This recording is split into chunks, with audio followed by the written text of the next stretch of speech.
Hello, let's just check you clicked on a video that you will enjoy. Are you a fan of classic cinema, iconic characters, and the real firearms that help define them? Excellent, you're in the right place because this channel was made for you. Hello and welcome to Hollywood Guns. I'm your host Wilson. Whether you're into action flicks, classic thrillers, or unforgettable TV shows, this is the place where movie magic meets real-world firearms. It's not every day that a firearm becomes more than just a prop, it becomes a symbol. A visual anchor that tells you who the character is, what they stand for, and what kind of world they live in. I've featured dozens of movie guns that do just that, but few have carried the same weight, both on screen and in the story, as the Revolver we're featuring today. It's a weapon that's as iconic as the man who carried it. The last piece of law and order in a world that's long since given up.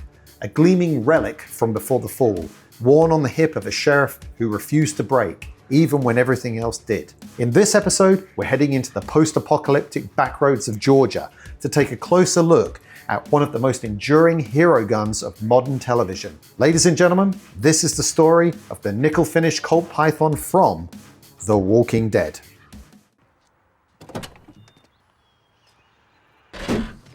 Good! Put it down! Gun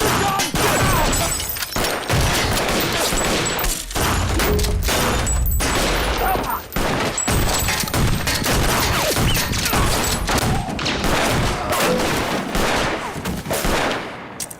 I'm all right! I saw you get tagged, man. Scared the hell out of me. Son of a bitch shot me. You believe that? Shane, you do not tell Lori that happened. Ever. You understand? Ow! History of the firearm. And here is a beautiful 1974 Colt Python in its original box on loan from a friend of the channel, Mike from San Diego. So thanks very much, Mike, for loaning us this. Other than a few pinpricks in the finish, which you might be able to see, probably from where it sat in its box in a humid environment, this one is pretty much cherry. I'm about the same age as this particular Python, and I have to say I'd be very happy if I had aged as well as this one has. Now, usually in this section I cover the history of the firearm, but a few episodes ago I detailed that when I was discussing the blued version from my collection. So once you're finished with this particular episode, please click on that one and I'll put a link to it at the end of the video. So instead I thought it might be interesting to dive into the history of nickel finishing on firearms. And it turns out, like most things firearm related, the design choices were not for aesthetic reasons. Rather, nickel was chosen for function and not form reasons.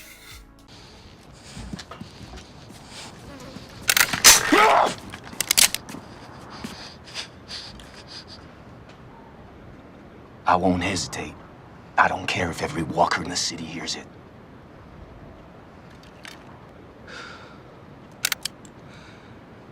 Nickel plating first became popular in the mid-19th century, not for looks but for durability. Nearly a century before stainless steel became common, nickel offered a tough, rust-resistant coating over carbon steel. That made it ideal for revolvers exposed to sweat, humidity, and constant holster wear. Colt was the first to offer it as a factory option on models like the 1860 Army percussion revolver, and it quickly caught on with officers and civilians who wanted a sidearm that was both rugged and visually striking. By 1873, the iconic Colt single-action Army, which we're hopefully going to get to later on this channel, because that was the definitive gun of the Old West and a lot of Old West movies, was available in nickel, making it a favorite among lawmen, gamblers, and outlaws alike. Competitors like Remington followed suit with nickel-plated models such as the 1875 single-action Army, cementing nickel's place as both a practical finish and a mark of prestige in the American frontier. The mirror-like finish caught the eye of more than just lawmen and cowboys, of course, and it became cinematic shorthand for flair for the heroes and menace for the villains. A nickel gun pops on camera and it says something about the character and helps build their legend. Hey, look at that.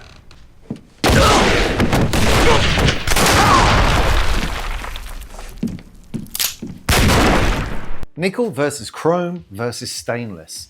Now, people often confuse these finishes. Nickel, hopefully you can see this, has this kind of warm, slightly yellowish tone, while chrome, whether it's satin finish like this high power, or mirror polished, which I don't have unfortunately, is brighter, colder, and kind of bluer. I think you can probably see that. But chrome is also more brittle and prone to chipping or flaking over time than a nickel finish. Now, stainless steel is a completely different material. It's not a coating, but an alloy. And I've got a few examples on the table here.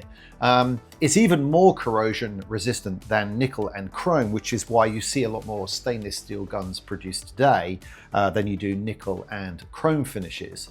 But it didn't become widely used in firearms until the mid-1980s. Now, why is that? Well, stainless steel was much harder to machine, and it took until that kind of era for manufacturers to perfect their tooling and heat treatment processes. Oh, side note, early stainless steel pistols had some problems, especially with steel-on-steel components like the slides and the frame fit. It caused binding, or I think the term is galling. And I go deeper into that in my episode on this particular firearm, the AMT Hardballer from the Terminator. So if you haven't seen this and you're going to watch the Blued Python video next, please give that episode a watch after you've finished. Nickel pythons were actually the carbon steel revolvers, just like the blued versions, but coated in a thick chemically bonded layer of nickel, giving them both the beauty that you see right here and the function. And since Colt didn't start making pythons in stainless steel until the 1980s, a nickel gun like Rick's likely dates from the 1970s or earlier. A true collectible and a beast of a revolver to carry through the apocalypse. By now, if you're a regular of the channel, you know the drill. Because of the movie clips that I show, YouTube doesn't let me earn advertising revenue the traditional way. So that's where the sponsors of the show come in. They keep the armory stocked and the lights on. So please enjoy these other handguns from my collection while I tell you about them. First up, Sonoran Desert Institute. If you've ever wanted to take your passion for firearms to the next level, whether it's gunsmithing, shooting sports management, or learning about commercial drone operations, SDI has flexible online programs that can help. And you can find out more about them by using the link in the pinned comment and asking them to send you more information. And very quickly, I'd like you to show you this pistol, which I've been looking for a very long time. This is one of the most highly requested firearms on the channel, and now I can finally make a video about the movie that you've been asking me for. So give me a bit of encouragement and drop a comment on the movie which made this firearm famous. And I'd also like to tell you about Guns International, the absolute best online location to track down rare and collectible firearms without bidding wars or middlemen. You can browse their listings, compare prices, and probably find a number of really interesting collectible firearms like these particular ones. And I'd also like to thank Guns International because we're going to be doing a second giveaway, a great prize package on the channel. You can see what was offered and who won last time we did this by consulting the YouTube community posts tab. So to sign up, you simply click the link that is in the description and pinned comment, and I'll announce the winners soon on the channel. So good luck with that. And let's jump back to the video. Why the gun was chosen for the show? Well, there's no official quote from the prop master, but choosing a nickel finish Colt Python for The Walking Dead makes perfect sense from my perspective, from a storytelling and practical purpose. First, it's a very striking weapon, the kind that can be instantly recognized in a wide-angle shot. And it gives Rick Grimes a hero gun, a revolver that visually separates him from the scavengers and the survivors around him. Second, the Python itself, especially this 6-inch barrel version, is symbolic of old world law enforcement, and it's similar to what a sheriff might carry in rural Georgia pre-apocalypse, and it visually ties Rick back to the man he used to be. And as we discussed earlier, the nickel finish also serves a practical purpose in the Walking Dead universe. In a world without proper cleaning kits or oil, stainless or nickel guns are going to be your best friend. The nickel plating helps resist corrosion from sweat, rain, and blood. Whether intentional or not, this choice adds a layer of realism to Rick's survival. His revolver endures just like he does. Accuracy of firearms portrayal. In preparation for this episode, I rewatched the first 3 seasons, and honestly I ran out of time to get through the rest. I'd forgotten that the series ran all the way from 2010 to 2022. Based upon what I saw, I was generally very impressed with the realism of the firearms handling across the early seasons. The survivors catch on quickly that ammunition is a finite resource, and they reserve gunfire for emergencies, usually when they're overwhelmed by numbers. When there's time to deal with individual walkers, they smartly fall back on bats, stakes, knives, bows, and even shovels. Anything that's reusable, silent, and doesn't draw more undead with the sound of the gunshot. That said, when they do resort to shooting, the series doesn't shy away from it. Shotguns get a lot of screen time, especially in close quarter fights, where their devastating effect and spread makes sense. There's also a standout moment early on when Rick fires his Python inside a tank in downtown Atlanta and is immediately deafened and disoriented by the blast in a confined space.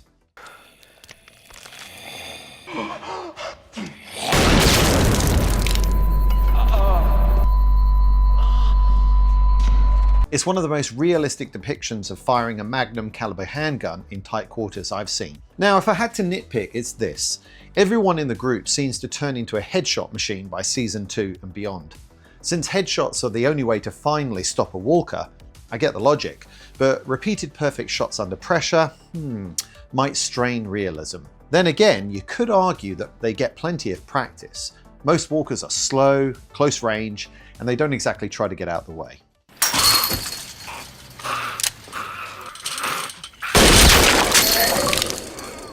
But enough about the series overall, let's zero in on Rick's 6-shooter. How accurate is his round count? Does the .357 Magnum behave like it should? And can he realistically pull off the shots that we see him make? Let's find out. Firearm capacity. In the first 3 seasons, there are only a few moments where Rick empties a full cylinder and we see the Python run dry.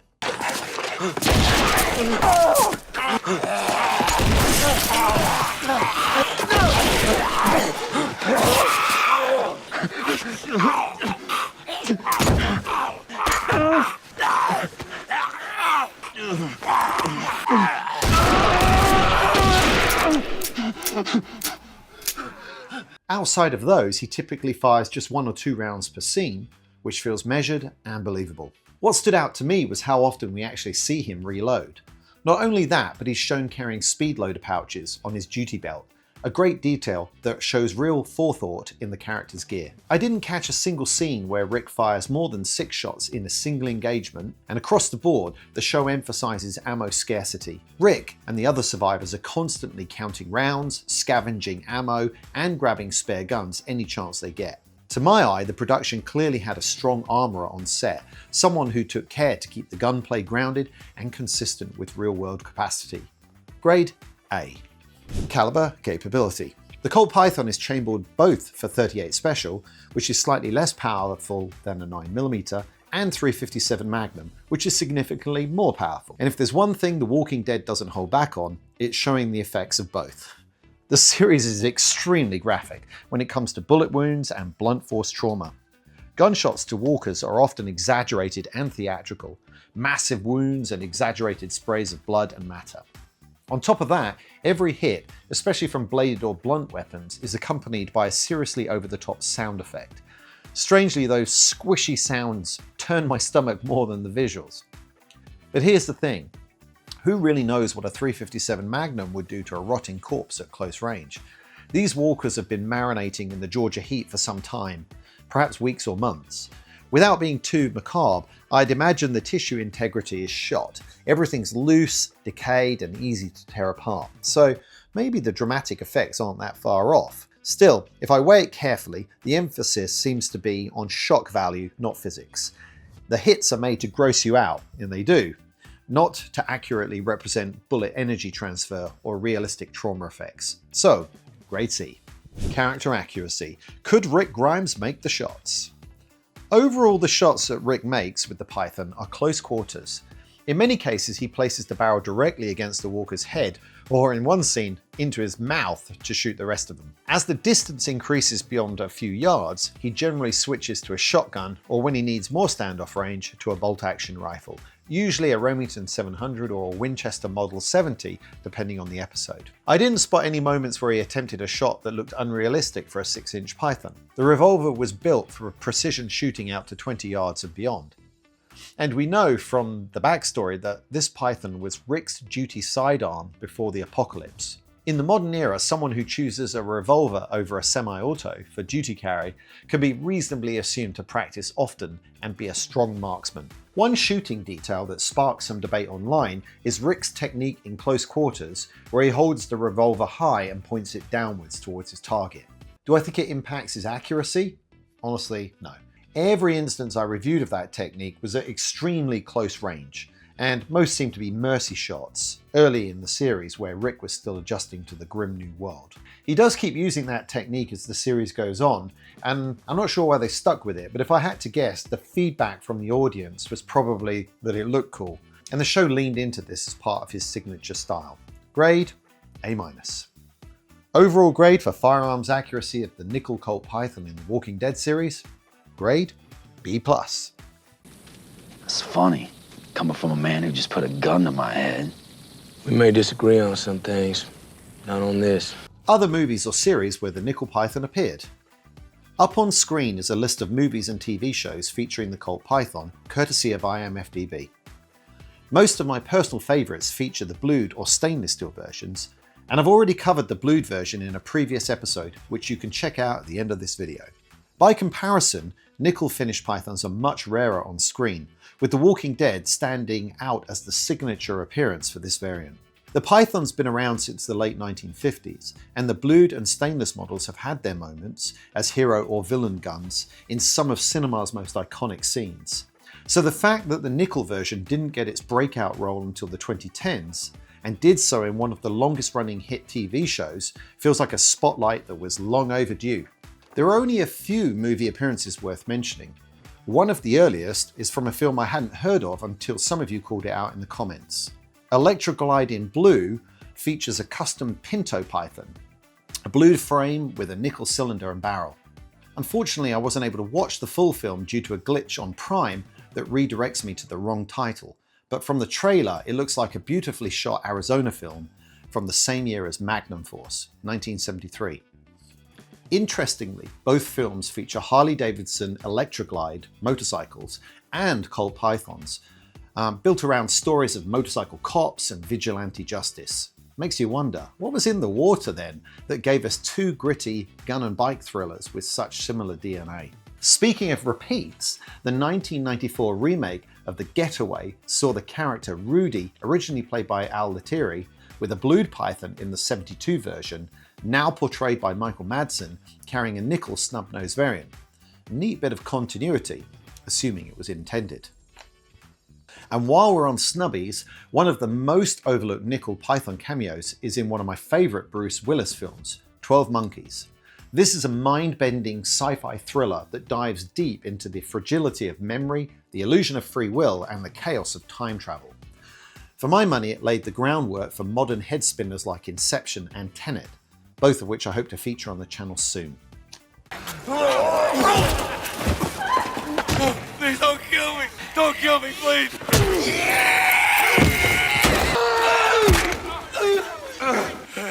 Come on, we're running out of time. You can't help him!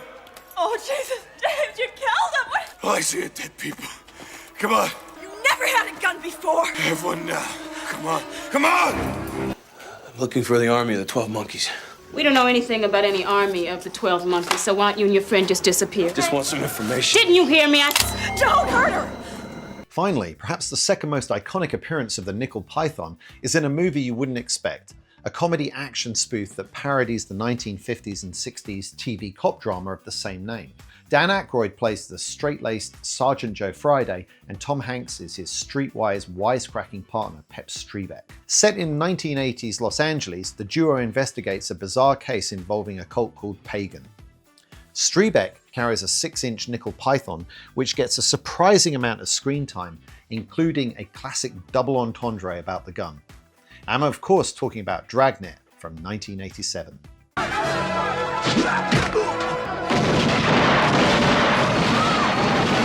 Bigger than yours. Miss, The gun. I've never needed more.